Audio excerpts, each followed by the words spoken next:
Dharma Bites is brought to you by Free Buddhist Audio, the Dharma for your life. Our work is funded entirely by donations from our generous listeners. If you would like to help us keep this free, make a contribution at freebuddhistaudio.com/donate. Thank you, and happy listening. The Father represents, well, as the Buddha, he represents our enlightened nature. And one way of talking about this is that the Buddha represents our potential. So in the parable, it's the Father and the Son is used as a symbol of that. So it's like he's of the Father, but he's somehow become separated from him to the point where he no longer recognizes him. So one way of thinking of this might be thinking about our potential. It might be thinking about, say, our higher nature or something like that. But the thing that it's trying to illustrate is that enlightenment is not separate from us, that we all have the potential for enlightenment. This is central to the sutra. It's one of the key messages in the sutra again and again, is that any sentient being can gain enlightenment.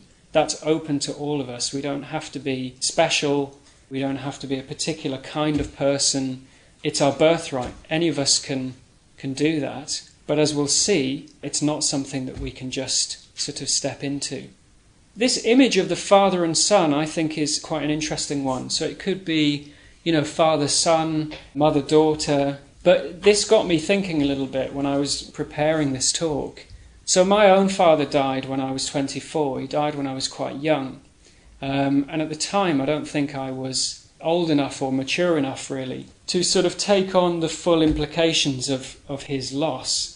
But it's interesting that since I've sort of committed more fully to a spiritual path, in some ways my father has actually become more present to me. And in my own way, as I've moved towards enlightenment, or I've developed over the years, it's almost like my father has sort of become more real to me, because I can see in the sutra what a useful metaphor this is, that a parent in some way represents our potential.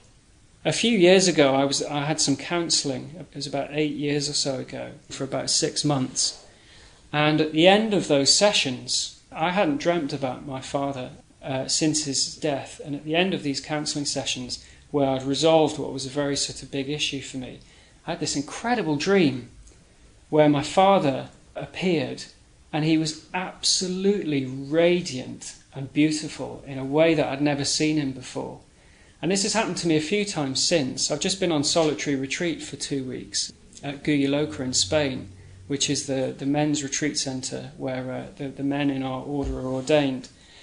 And again, this happened to me on this retreat. And I'm not sure exactly what it signifies, other than there's some sort of process happening. And my father represents something in my journey. And initially, me making peace with him represented something. And it's like at each stage, as something happens with me, where he comes back to me in a very particular way, in a sort of a radiant, perfected form. We hope you enjoyed today's Dharma Bite. Please help us keep this free. Make a contribution at freebuddhistaudio.com/donate. And thank you.